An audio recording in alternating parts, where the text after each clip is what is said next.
Bien, hermanos. Bien, hermanos. Vamos inmediatamente a introducirnos a Juan capítulo 1, versículos del 14 al 18. Una pregunta. En un proceso en tribunales, ¿cuáles son los personajes más importantes, aparte del juez? Los abogados. Sí, pero ya bien claro que El acusado. bueno, el acusado está Sí. acusado, es sobre él que son los testigos. Los testigos para acusar y los testigos para descargar. Gracias, hermano. ¿Entienden? ¿Por qué? Porque toda la verdad se construye por medio de testigos en un proceso. Entonces, así que lo más importante del alegato en tribunales es, si alguien quiere ganar un juicio, es descalificar el testimonio de los testigos. Yo descalifico al testigo, por lo tanto su testimonio no sirve, se descalifica. Entonces, haciendo dudar de la autoridad de dicho testimonio, de la verdad de ese testimonio. Las Escrituras dan testimonio de la divinidad del Señor Jesús, y en ellos está el testimonio de Dios Padre, del Espíritu Santo, de los ángeles, de los apóstoles, de los creyentes, de gentiles, de los demonios. Estos últimos fueron los primeros en declarar que Jesús era el Santo de Dios, cuando nadie en el mundo, ni tampoco en Israel, donde estaba, había dicho que era el Santo de Dios, ni siquiera sus discípulos, que estaban recién reclutándose. ¿Quién más? Un gentil, un soldado romano, que exclama a los pies de la cruz: este verdaderamente es el Hijo de Dios. Los 500 hermanos que lo habían resucitado, del cual habla el apóstol Pablo, los 12 discípulos que fueron apóstoles de Cristo, y algunos de ellos escribieron los 4 evangelios, donde testimonian de que Cristo es Dios. Los ángeles que proclamaron la buena voluntad del Padre para con los hombres al anunciar el nacimiento del Mesías en Belén a un grupo de pastores, ¿cierto? Y el Espíritu Santo y el Padre dan testimonio de la deidad del Señor Jesús, clamando: este es mi Hijo amado, en quien tengo mis complacencias.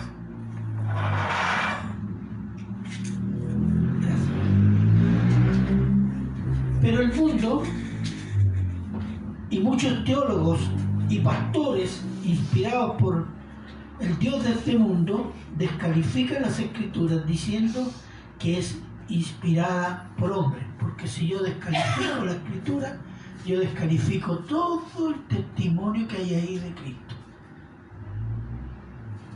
Ese es el propósito de Satanás. Entonces, ellos dicen, descalifican las Escrituras diciendo que es inspirada por hombres, no por Dios, que escribieron estos hombres de acuerdo a mitos y leyendas de su tiempo, o escribieron lo que ellos creían que era el Señor Jesús, que era Dios, pero la realidad no era así. O sea, los teólogos de ahora saben más de los que estuvieron viviendo 3 años con Jesús. Interesante eso, ¿cierto? De modo que los teólogos del Dios de este mundo dicen que existe el Jesús de la fe. El Jesús de la fe es hijo de Dios, pero es una invención. Y existe el Jesús histórico, que sería el Jesús real de la ciencia y de la historia. Y que es hombre, ese no es Dios. Entonces, pero la perseverancia, la constancia de los santos a lo largo de la historia de la iglesia. ¿Cuánto tiempo lleva la iglesia? 2022. Un poquito menos, ya. 2020, 2019, los 3 años de Cristo. Ya. Entonces, la perseverancia de los santos a lo largo de la historia de la Iglesia ha sido el testimonio. El testimonio del poder del Evangelio de Dios por medio de Cristo. Y proclama por su vida transformada que Jesús es Dios hecho hombre. Los primeros testimonios sobre la divinidad del Señor Jesús son de los apóstoles y de Juan el Bautizador, o Juan el Bautista. Entonces el título será Testimonios de la divinidad del Verbo y sus bendiciones. Oremos. Padre bueno, eterno y misericordioso Señor, bendiga, Señor, su palabra, ayúdenos, Señor, por el poder del Espíritu Santo, Señor, que nuestro corazón esté abierto, entendido y amando lo que usted nos diga por medio de tu palabra. Bendiga mi corazón y deme también su gracia para la gloria de su nombre, Señor. Y si lo agradecemos en Cristo Jesús. Amén. En el versículo 14 y 15, que ya lo leímos, tenemos 2 testimonios sobre la naturaleza divina del Verbo hecho hombre. Y ahí viene la primera declaración. Y aquel Verbo fue hecho carne, dice. ¿Se acuerdan cuál era la palabra verbo en griego? Logos. ¿Y cuál es el sentido de logos? Ya. Va bajando la nota.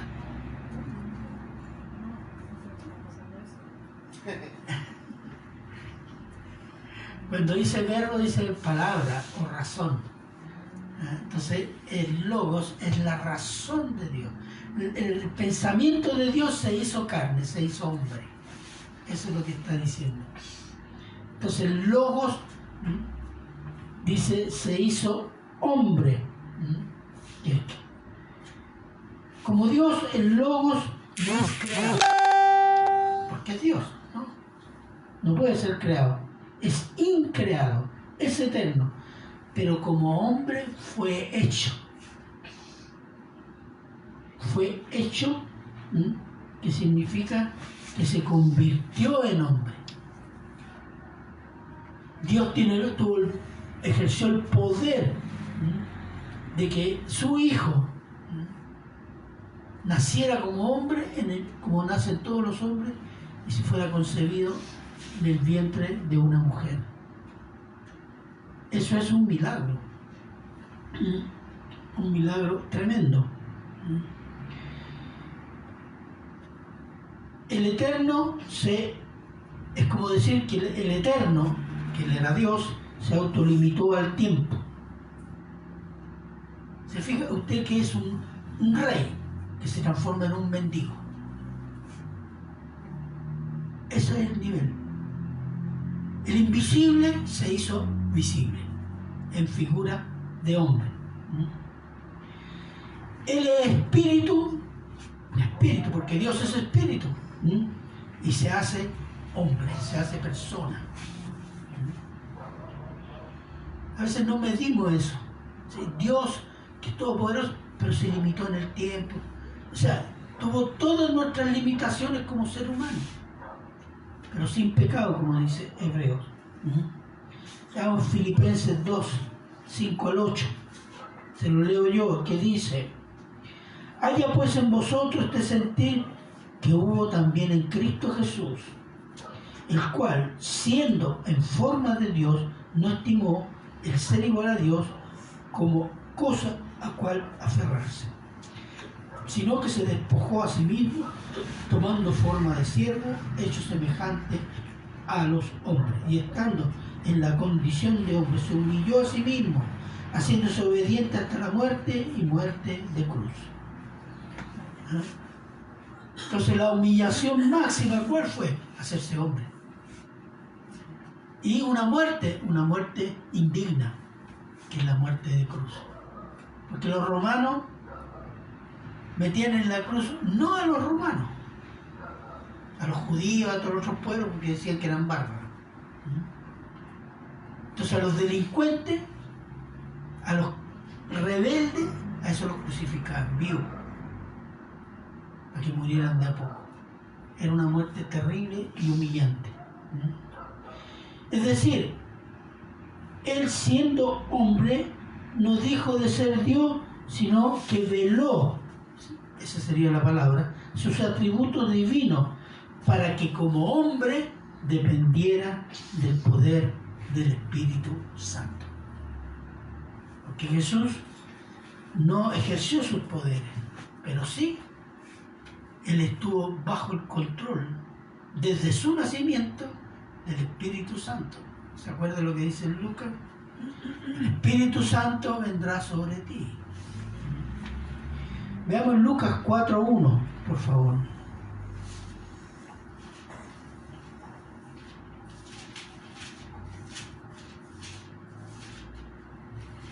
Amén. ¿Qué dice? Jesús, lleno del Espíritu Santo, volvió del Jordán y fue llevado por el Espíritu al desierto. Versículo 14, ahí mismo.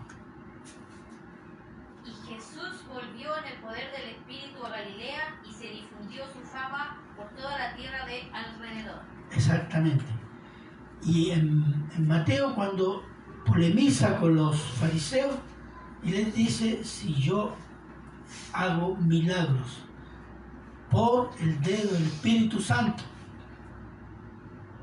o sea, toda la obra que hace Cristo es bajo el poder del Espíritu Santo. Como hombre, él se somete al Espíritu Santo.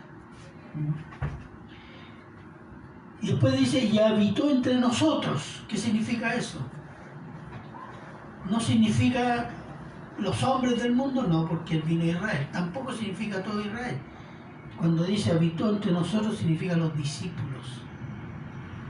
Porque él convivió 3 años con ellos. Entonces ellos daban testimonio directo de conocerlo y haber experimentado sus poderes espirituales. Significa los discípulos. Y vimos su gloria como unigénito del Padre. Ese vimos también se refiere a los discípulos.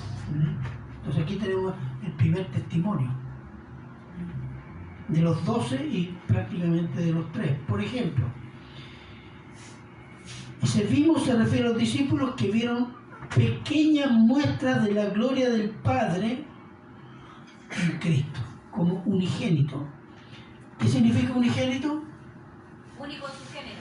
Amén. Hay otro significado también, el único amado. No que lo dice, este es mi hijo amado, muy amado. El único amado también tiene ese sentido. Veamos Mateo 17, 1, 5.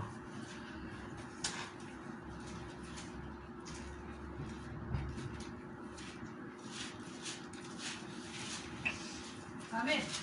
Ya. 6 días después, Jesús tomó a Pedro, a Jacobo y a Juan su hermano, y los llevó aparte a un monte alto, y se transfiguró delante de ellos, y resplandeció su rostro como el sol, y sus vestidos se hicieron blancos como la luz. Y he aquí le aparecieron Moisés y Elías, hablando con él. Entonces Pedro dijo a Jesús, Señor, bueno es para nosotros que estemos aquí. Si quieres, hagamos aquí 3 enramadas, una para ti, otra para Moisés y otra para Elías.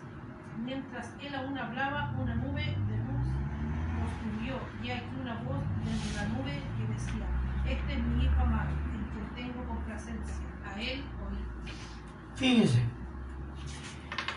en la transfiguración de Jesús, ¿qué les mostró? Porque había solo 3 discípulos, Pedro, Juan y Santiago. Les mostró su gloria, porque esa luz no venía de la luna, venía de dentro. Eso era Cristo. Y les dio una muestra de la gloria que tenía Él. Y en Marcos 4, 39 al 41 dice, están atravesando el mar de Galilea, y dice, y hay una tormenta, una tempestad, y los discípulos le dicen: Señor, Señor, no nos salvas, vacúnanos. No. ¿Ah? ¿Y qué dice él? Levantándose, reprendió el viento y dijo al mar: calla, enmudece. Y cesó el viento y se hizo grande bonanza. Y les dijo: ¿por qué estáis así amedrentados? ¿Cómo no tenéis fe? Y esta fue la reacción de ellos. Entonces temieron con gran temor y se decían uno al otro: ¿quién es este que aún el viento y el mar le obedecen? Ellos sabían, pero ¿sabe lo que tenía el judío? Tenía miedo de nombrarlo. Tenemos a Dios aquí en esta barca, vamos a morir. Pero los judíos no nombraban a Dios. Y tenían tanto miedo que no dijeron ni siquiera: aquí tenemos el Rey del Cielo. O sea, porque dijeron: vamos a morir. Entonces, ¿qué les mostró? Su poder, su gloria. En ese pequeño, y después ellos fueron testigos de los milagros. Los milagros que no eran comunes. Hoy día muchas iglesias y pastores piensan que los milagros, Jesucristo anda haciendo milagros cada rato. No, en ese tiempo sí, porque era la carta de presentación de Cristo como el Mesías prometido, que traía el reino a Israel. Ese era el punto. Entonces, lleno de gracia y de verdad. ¿Qué significa? Lleno de gracia y de verdad. Lleno de bendiciones, lleno de poder, lleno de gloria. Eso era Jesús. ¿Y qué es lo que es la gloria? La gloria es la luz resplandeciente que emana de Dios y es la suma de todo el bien que es Dios. ¿Y dónde está esto? Éxodo 33, 18 al 20.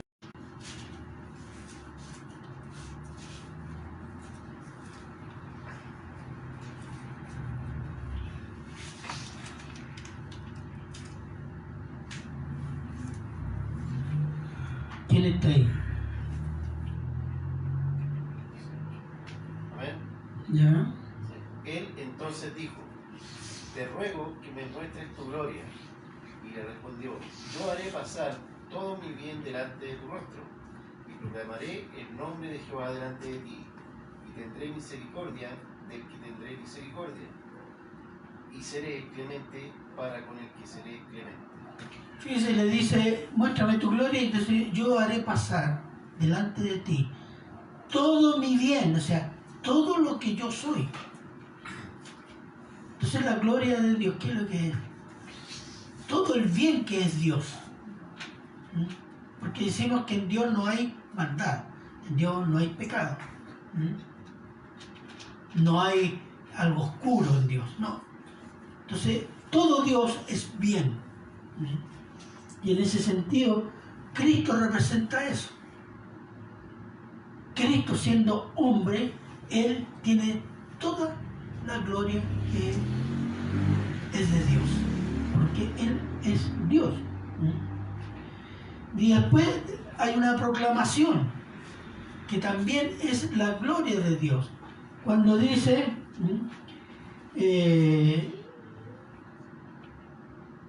de la proclamación de su soberanía, que Él va a ser misericordioso y clemente con quien Él quiere.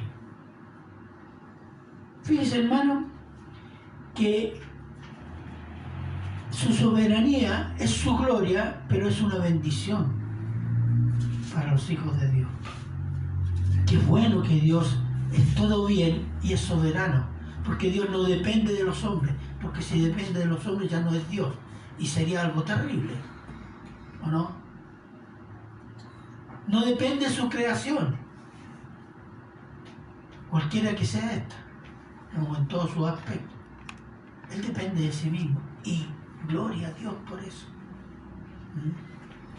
Porque Él decide siempre para bien, para su gloria. Y después dice, lleno de gloria y de verdad. ¿Qué significa la verdad? ¿Se acuerda lo que es la verdad? Hay 4 cosas en la Biblia que se habla de verdad. La palabra. 1, Cristo. Espíritu Santo. Cristo, Espíritu Santo y La Biblia. Dios. Dios. Dios de verdad. Entonces dice, Él está lleno de ¿qué? De divinidad. Porque Él es Dios. Colosenses 2:9 dice, se lo leo, porque en Él habita corporalmente toda la plenitud de la deidad. Plenitud significa completo. Toda la completeza de Dios está en Cristo. Es increíble, ¿eh? Y eso es lo que ha venido ¿a quién? Al mundo. Vino a Israel, vino a los hombres. Versículo 15. Dice, Juan dio testimonio. Está hablando de Juan el Bautista. Recuerden que Juan era hijo de un sacerdote y una mujer que no había tenido hijos, y siendo ya anciana, era una pariente ¿de quién? María. María. Así que eran medios primos, Juan el Bautista y el Señor Jesús. Veamos Lucas 1, 76, 77.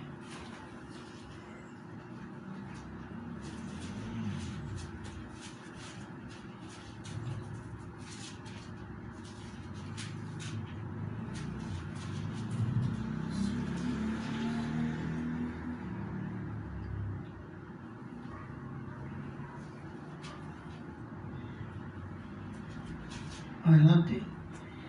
Lucas 1, 76, 77. Amén. Amén. En santidad y en justicia delante de Él todos nuestros días. Y tú, niño, profeta del Altísimo, serás llamado, porque irás delante de la presencia del Señor para preparar sus caminos. Tú irás delante de Él en la venida del Señor, porque tú vas a preparar camino al Señor, vas a preparar al pueblo para que reciba al Señor. ¿Pero qué hizo el pueblo? Con ese atalaya lo mató. No aceptó su mensaje, su anuncio. Y como Cristo dijo, si a Él lo mataron y que yo era el objeto del mensaje, me van a matar a mí también. ¿Sí o no? Entonces, este es el segundo testimonio, y el primero vimos que eran los discípulos, los 12 y particularmente 3, y Juan, que fue llamado por Dios a ir delante de Él y proclamar su venida. Entonces, con este es un método que está usando el apóstol Juan, que en Israel tú no podías acusar o sacar de una acusación a alguien si no era con 2 o más testigos. Si tú querías acusar a alguien, tenían que ser 2 o más testigos y coincidir. Ese era el tema. Y si alguien decía, no, yo tengo otro testigo, para sacarlo de supongamos una falsa acusación, y tenía 2 o 3 testigos, tenían que coincidir. Eso es lo importante. Entonces aquí está, los discípulos y Juan el Bautista coinciden en algo. ¿En qué? En que Cristo es Dios hecho hombre. Entonces, Él dice, este es el que viene después de mí, futuro, y es antes de mí porque era primero que yo, pasado. Después de mí, después de Juan, es decir, al que yo anuncio que viene. Veamos Juan 1, 33, 34.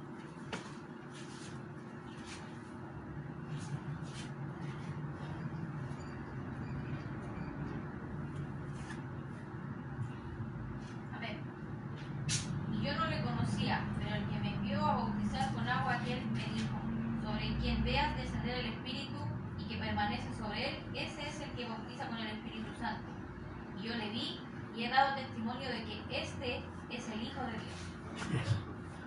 Esa fue la tarea que se le dio a Juan. Tú vas a dar testimonio a Israel y lo vas a presentar y decir, este es el Mesías, Hijo de Dios, que viene a Israel.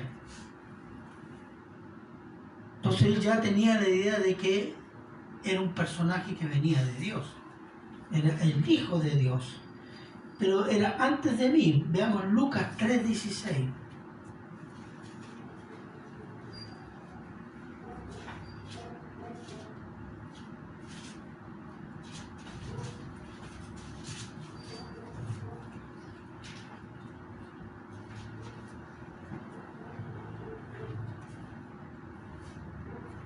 Amén. Respondió Juan, diciendo a todos, yo la verdad os bautizo en agua, pero viene uno más poderoso que yo, de quien no soy digno de desatar la correa de su calzado. Él os bautizará en Espíritu Santo y fuego. Amén. Fíjese, en los términos que está hablando, él recibe un testimonio, es decir, viene el Hijo de Dios. Porque eso es lo que recibió el testimonio o la palabra de Dios. Pero ahora él da testimonio, es decir, uno viene, bautiza con espíritu y fuego. Eso está hablando de que es eterno, que es Dios. Porque eso no es un hombre. A nosotros nos puede parecer ahora, porque hay algunos que se dicen Maldonado, Casluna, que se cree Dios. Decimos, sí, puede ser, dicen algunos. Pero en ese tiempo, hablar así de una persona, es decir, estás hablando de Dios. No puede ser de otra manera. Entonces, ¿de qué da testimonio Juan? De su eternidad, de su divinidad, que tiene el poder de sumergirte en el Espíritu de Dios o en el fuego condenatorio. Entonces está hablando de un juez. Y el único juez que hay es Dios. Entonces, pero conocía su grandeza y majestad de tal manera que dijo, no soy yo ni siquiera digno de lavarle los pies. Como el último esclavo de la casa que lavaba los pies a los dueños, a los que llegaban a la casa. Ni siquiera yo soy digno de eso delante de él. Para decir, es que este es Dios. Este es Jehová. Y es un modo indirecto de decir que era Dios. Fíjense que nunca dice, es Dios, o viene del cielo, no. ¿Por qué? Porque los judíos no mencionaban el nombre de Dios. Porque decían, soy tan pecador que si menciono el nombre de Dios me va a caer un rayo y me voy a morir. Porque Dios es muy santo. Esa era la idea. Entonces lo dice en forma indirecta en esta frase. Versículo 16-17, el verbo trae gracia y verdad. Versículo 16. Dice, porque de su plenitud.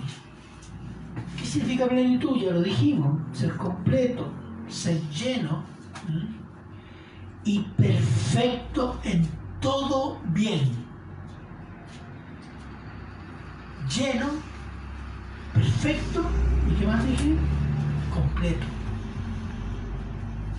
De todo bien.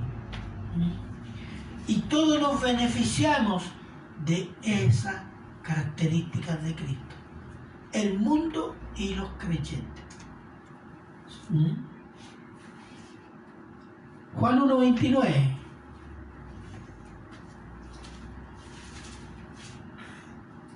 Amén. El siguiente día vio Juan a Jesús que venía a él y dijo, he aquí el Cordero de Dios que quita el pecado del mundo. Eso es el beneficio para todo el mundo. Y quita el pecado ¿cómo? Salvando y por juicio. Es el único que puede quitar el pecado, por juicio o por salvación. Entonces, y gracias a la obra de Cristo, el Espíritu Santo viene al mundo, ¿o no? Miren lo que dice Juan 16, 8. Y cuando Él venga, habla del Espíritu Santo, convencerá al mundo de pecado, de justicia y de juicio. Esa es la obra del Espíritu Santo en el mundo, para todo ser humano. Pero vino después de que Cristo murió, resucitó y ascendió. Antes esa obra no la hacía el Espíritu Santo, porque esta obra que hace el Espíritu Santo en el mundo tiene una base y es Cristo y la cruz de Cristo. Y después viene el creyente, Juan 14, 17, que lo leo yo, cuando dice: y el Espíritu de verdad, al cual el mundo no puede recibir, porque no le ve ni le conoce, pero vosotros le conocéis, porque mora con vosotros y estará en vosotros. Es futuro en ese momento. Estará en vosotros. ¿Cuándo viene el Espíritu Santo? ¿En qué momento? A vivir en los creyentes. ¿Ah? En la conversión, al creer. No, en la historia. En Hechos. ¿Ah? El día de Pentecostés. Día de Pentecostés. Ese día, ahí comienza una nueva dispensación. Entonces,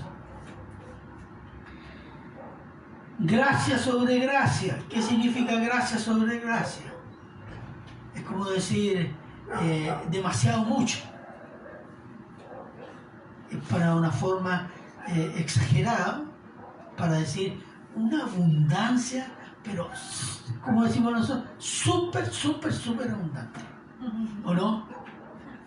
Algo así. Es recontra abundante, inexplicable, es abundantísimo. ¿Ah? Eso se habla de gracia sobre gracia. Entonces, ¿cuál es la sobreabundancia de Dios por medio de Cristo que nos llega a nosotros? ¿Cuál es?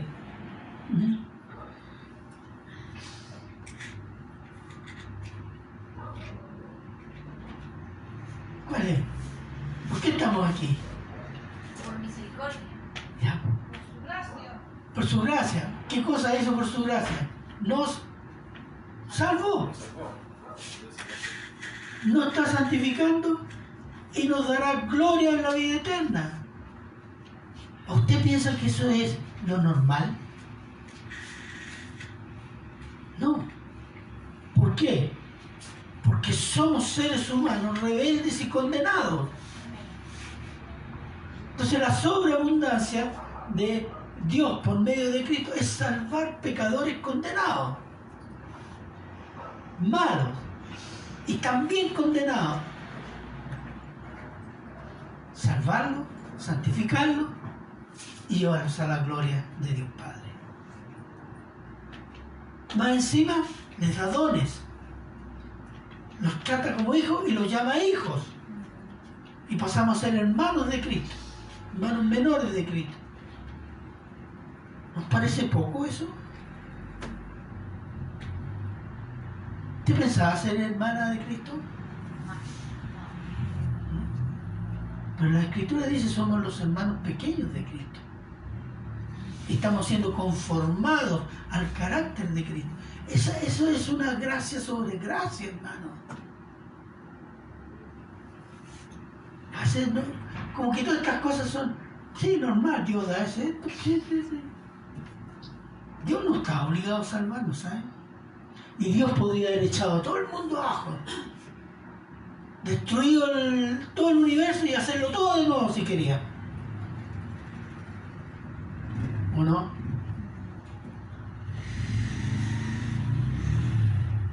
Entonces,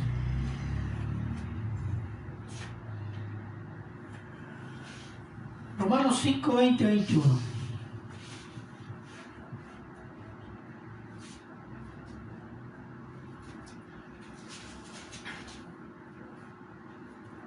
Amén. Ya.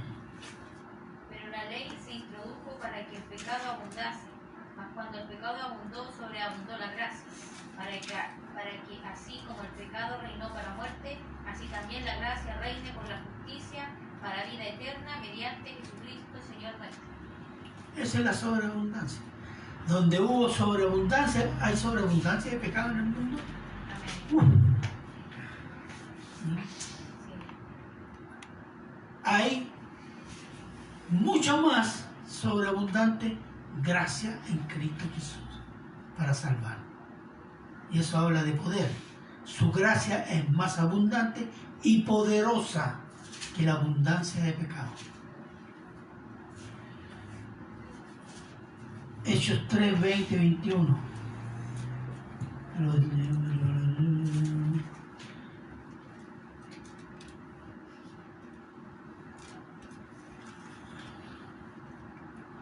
Dice, es el apóstol Pedro hablando en el pórtico de Salomón, ¿no? Y dice, o predicando, así que dice, arrepentidos y convertidos para que sean borrados vuestros pecados, para que venga de la presencia del Señor tiempos de refrigerio. Refrigerio significa restauración. Y Él envía a Jesucristo, que os fue antes anunciado, a quien de cierto es necesario que el cielo reciba hasta los tiempos de la restauración de todas las cosas de que habló Dios por boca de sus santos profetas, que han sido desde tiempo antiguo. Entonces, cuando hablamos de gracia sobre gracia, hablamos de qué? Salvación, santificación, glorificación y restauración de la creación, hermano. La obra de Cristo, que es la cruz, muerte y resurrección, en base a esa obra está la restauración de toda la creación.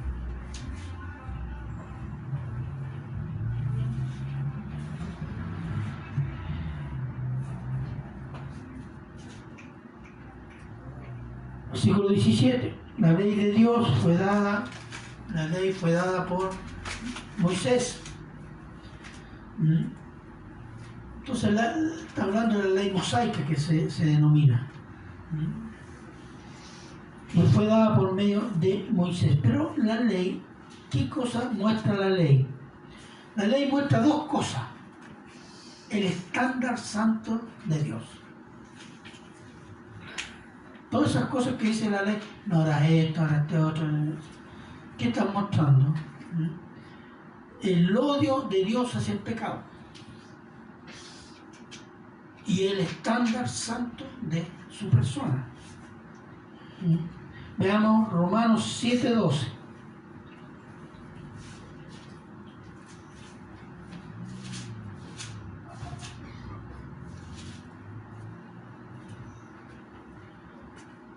Romanos 7:12. Amén. De manera que la ley a la verdad es santa y el mandamiento santo, justo y bueno. La ley es santa, justa, buena. Versículos 13 y 14 ahí mismo. Luego lo que es bueno vino a ser muerte para mí en ninguna manera, sino que el pecado, para mostrarse pecado, produjo en mí la muerte por medio de lo que es bueno, a fin de que por el mandamiento el pecado llegase a ser sobremanera pecaminoso. Porque sabemos que la ley es espiritual, mas yo soy carnal, vendido al pecado. Bueno, con esas palabras el apóstol Pablo está diciendo, yo me encontré pecaminoso por medio de algo bueno, la ley. Entonces la ley revela el estándar santo de Dios y revela nuestra profunda pecaminosidad. A veces yo creo que los cristianos deberíamos hacer un repaso a los 10 mandamientos y examinarse si cumplo este otro, cumple este otro. Nadie ha podido cumplir la ley, solo Cristo. Y porque nosotros estamos en Cristo, estamos delante de Dios como si hubiéramos cumplido la ley. Esa es la bendición que nos regaló Dios. Pero si miramos nuestras vidas, mejor no digo nada más. Entonces, para que la esperanza de liberación, digamos la abundancia de pecado del cual se fundara en la promesa de salvación por medio del Mesías, del cual la gracia y la verdad vinieron por Jesucristo. La gracia, ya dijimos, todas las bendiciones que vienen gratuitas para salvación, para santificación, para glorificación y restauración de la creación en el futuro. Es una gracia que viene por la fe en Cristo para el creyente. Y la verdad de Dios nos viene por Cristo. ¿Qué dice Juan 14:6? Yo soy el camino y la verdad y la vida, y nadie viene al Padre sino por mí. Esta es una declaración más rechazada hoy día en las iglesias cristianas. No voy a explicar por qué, pero sí. Entonces, la exclusividad de Dios es Cristo. Y Cristo es el único y exclusivo camino a Dios. Único, poderoso y verdadero, perdón. Si hay algo que en nuestro corazón debe echar raíz, es el pensamiento de que Dios es absoluto, soberano, único, santo, exclusivo, todopoderoso y verdadero. Esas palabras, esos atributos, esas características de Dios y de Jesucristo deben echar raíz en nuestro corazón. No ver a Dios como Superman. O ver a Dios un poquito más poderoso que el presidente de la potencia más grande. No. Dios está sobre su creación. No depende de su creación. Y tiene todas estas características. Por tanto, su obra por medio de Cristo tiene las características de una obra absoluta, soberana, única, santa, exclusiva, todopoderosa y verdadera. Toda su obra es así. De modo que la fe cristiana, la fe que profesamos nosotros,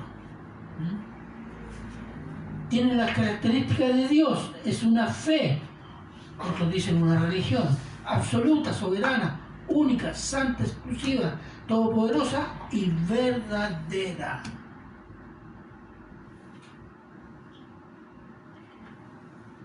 Mire,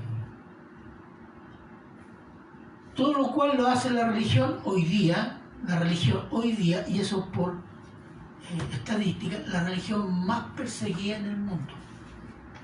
No son los budistas, no son los islámicos. La religión más perseguida en estos momentos en el mundo es en el cristianismo, incluso en la Europa occidental y cristiana. En las Américas, que se dicen cristianos evangélicos, el cristianismo está siendo perseguido. Y es odiada y tergiversada. ¿Por qué? Porque el mundo quiere ser inclusivo, liberal, gozarse del pecado y a gozarse de la adoración a la naturaleza y del hombre. Eso es lo que se está haciendo ahora. Hay un culto a la naturaleza. En un tiempo más no va a poder hacer ni siquiera asado.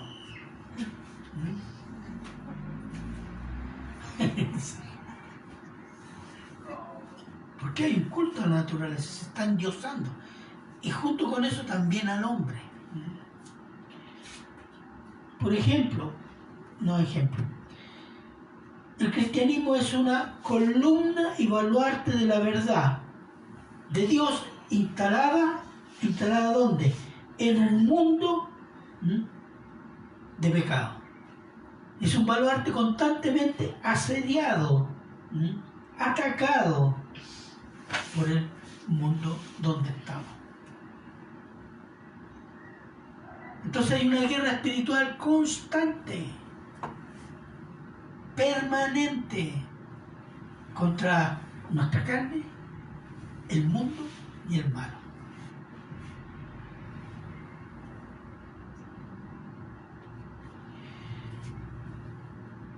La exclusividad de la fe cristiana es que Dios, y este es un particular, hermanos, esta es otra cosa que usted tiene que grabarse así, como diría, con letras de sangre en el corazón, porque la letra entra con sangre, se decía una vez, ¿se acuerdan?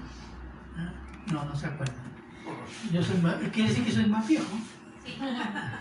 Amén, gloria a Dios. Entonces, la exclusividad de la fe cristiana es que Dios se hace hombre para morir y resucitar por los pecadores para salvarlos de la ira de Dios. Es Dios buscando pecadores para salvarlos. En cambio, las religiones demoníacas se basan en el hombre haciendo obras, ritos para ganar su salvación.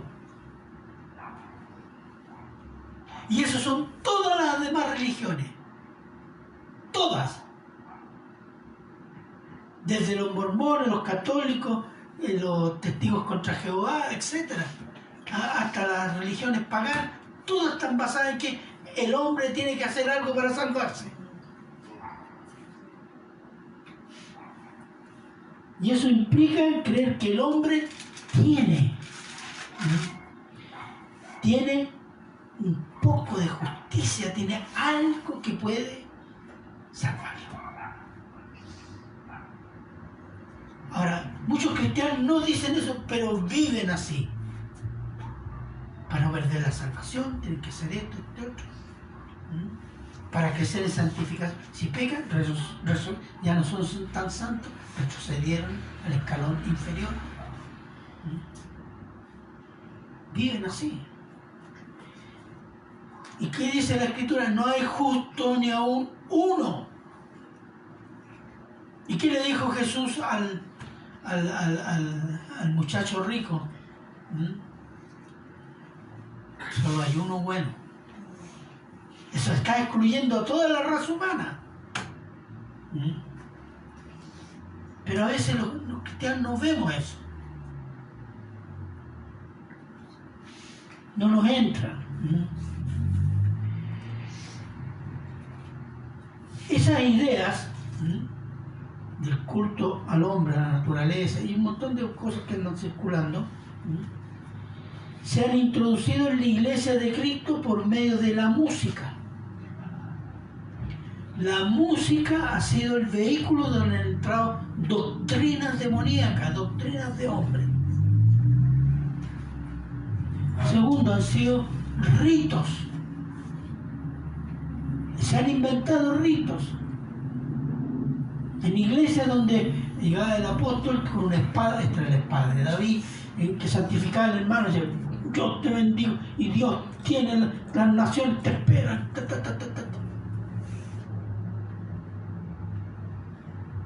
O se vestían de judíos. Entonces se ha perdido el sentido. Y lo otro, ¿cuál era? Pragmatismo. ¿Qué significa el pragmatismo? Hagamos cosas que atraigan a la gente, no importa si son malas. Si es música de reggaetón, si es muy sensual, que las hermanas se vistan así bien coquetas para que los muchachos vengan a la iglesia y ahí les damos con el evangelio. Seguro.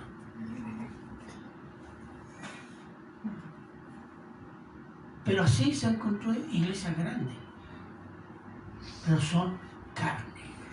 Son culto al hombre. Porque esa gente tenéis que mantenerla no con la palabra, tenéis que mantenerla con la cultura. Y si no les dais eso, se te va a la iglesia. Y así han crecido. Cualquier cosa, incluso mundana, por llenar la iglesia. Y esto ha sido acompañado de un lento abandono y tergiversación de la palabra de Dios.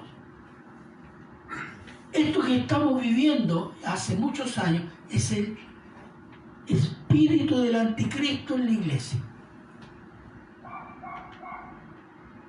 que saca del trono de la iglesia a Cristo y pone al hombre. Ese es el espíritu del anticristo, hermano. Versículo 18. A Dios nadie le vio jamás. Ningún hombre puede ver a Dios y seguir viviendo, le dijo Jehová a Moisés. Ningún hombre beberá y podrá vivir. ¿Por qué? Porque Dios es santo y el hombre es pecaminoso. Y la pura santidad de Dios hace juicio de nosotros.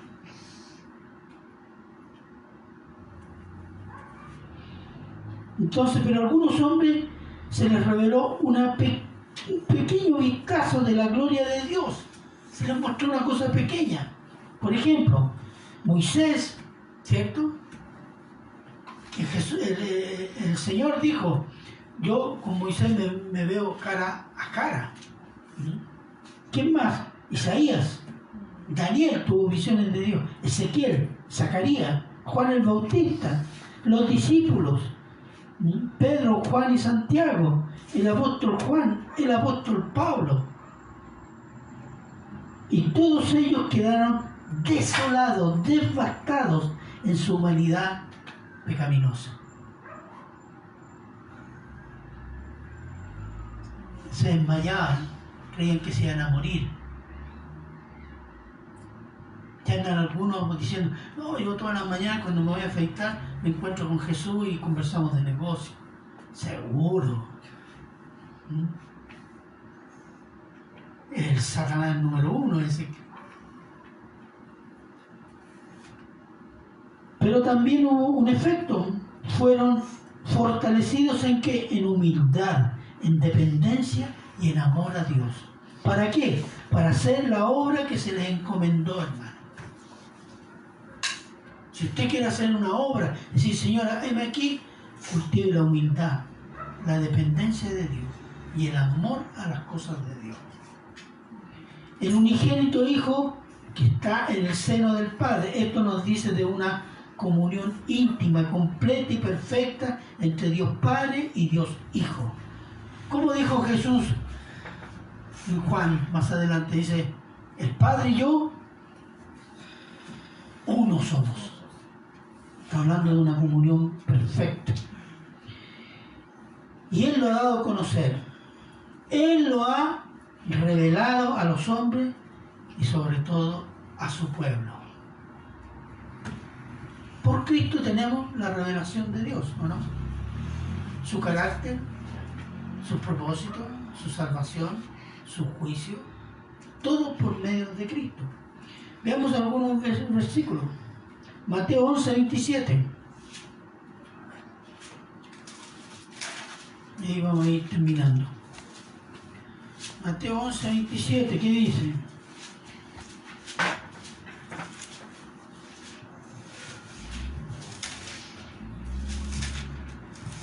Todas las cosas me fueron entregadas por mi Padre, y nadie conoce al Hijo sino el Padre, ni al Padre conoce alguno sino el Hijo, y a quien el Hijo lo quiera revelar. Eso, él da la revelación, Él es revelación. Y después dice, por ejemplo, 1 Corintios 1:18, dice, porque la palabra de la cruz es locura a los que se pierden, pero a los que se salvan, esto es, a nosotros, es poder de Dios. Cristo es poder de Dios. Cristo y su palabra es poder de Dios. Es sabiduría de Dios. 1 Corintios 1:24. Perdón, acá lo tengo y dice, más para los llamados y judíos como griegos, Cristo es poder de Dios y sabiduría de Dios.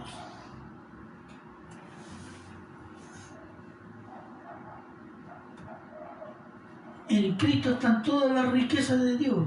Filipenses 4:19.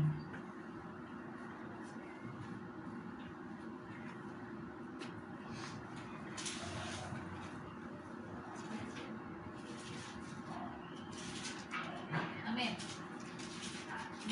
pues suplirá todo lo que os falta, conforme a sus riquezas en gloria en Cristo Jesús. ¿De dónde vienen las riquezas para el creyente? Espirituales y materiales. De Dios por medio de Cristo. Cristo es el amor de Dios. Juan 3:16, porque de tal manera amó Dios al mundo que ha dado su Hijo unigénito para que... Cristo es la expresión más genuina y completa del amor de Dios por su creación. Cristo es esperanza de gloria eterna. Colosenses 1:27. Colosenses 1:27. Se lo leo yo. Dice, a quienes Dios quiso dar a conocer la riqueza de la gloria de este ministerio entre los gentiles, que es Cristo en vosotros, la esperanza de gloria. La gloria está relacionada ¿con qué? Con la santidad absoluta. Eso es, vamos a estar en la eternidad con Cristo y con el Padre en santidad absoluta. Cristo es victoria de Dios en nosotros, 2 Corintios 2:14.